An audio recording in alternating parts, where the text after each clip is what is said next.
បាទសួស្តីបងប្អូនទាំងអស់គ្នាថ្ងៃនេះខ្ញុំមានវីដេអូមួយទាក់ទងជាមួយនឹងការធ្វើម្ហូបពី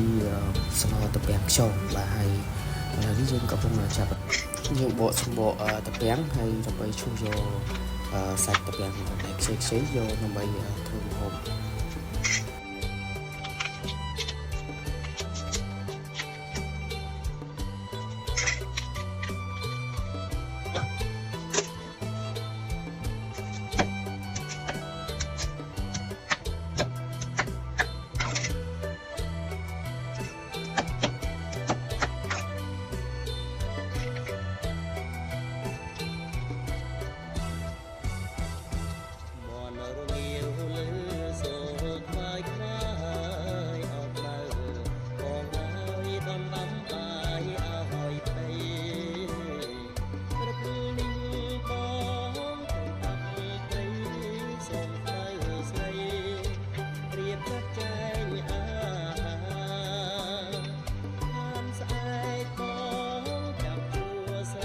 បាទហើយបន្ទាប់មកនោះគឺយើងមានបន្លែភាសាត្រពាំងរបស់យើងគឺបន្លែខៀវមានដូចជាស្លឹកបាស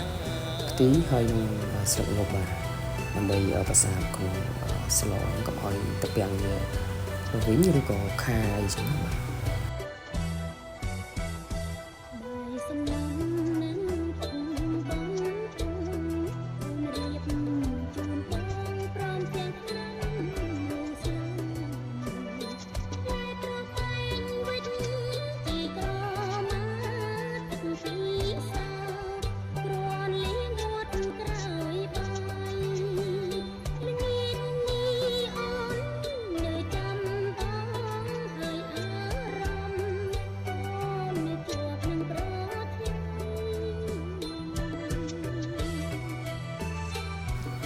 ចំពោះបន្លែមួយទៀតនេះផងដែរគឺយើងមានថែមជាមួយនឹងផ្សិតច្វាំងដើម្បី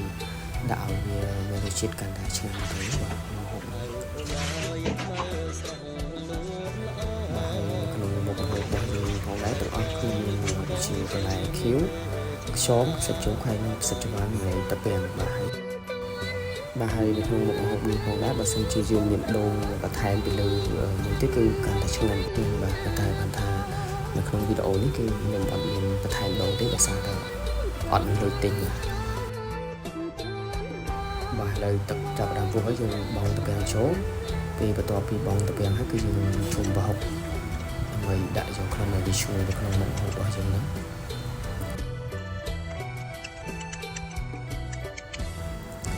បាទបន្ទាប់ពីយើងជុំប្រហុកហើយគឺយើងដាក់ចូលទៅគឺខ្យងហ្នឹងបាទចង់ទិញពីផ្សារមកប្រហែលជាកន្លះគីឡូបាទមិនដារ៉ូទេបាទដារ៉ូណានៅពេញហើយយើងដាក់ខ្យងឲ្យវាឆ្អិនល្អបន្ទាប់មកចាំយើងដាក់សាច់ជ្រូកតាមក្រោយបន្ទាប់ពីយើងដាក់សាច់ជ្រូកហើយគឺយើងដាក់គ្រឿងចូលមានដូចជាអំបិលបាទអំបិលបន្តិចទៅហើយប៊ីចេងបន្ទាប់ពីប៊ីចេងហើយគឺដាក់ស្ករចុងក្រោយគឺយើងដាក់ជាមួយនឹងទឹកត្រីបន្តិចទៅហើយដល់ចាប់ផ្ដើមពុះគឺយើងបង់បន្លែខៀវរបស់យើងចូលបាទ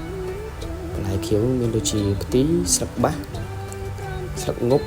ហើយភាសាត្រពាំងមួយទៀតគឺខ្ញុំអត់ដឹងថាបន្លែស្អីទេបាទជាតែទិញយកមកដាក់ពុលទៅឬក៏មិនដឹងទេបាទ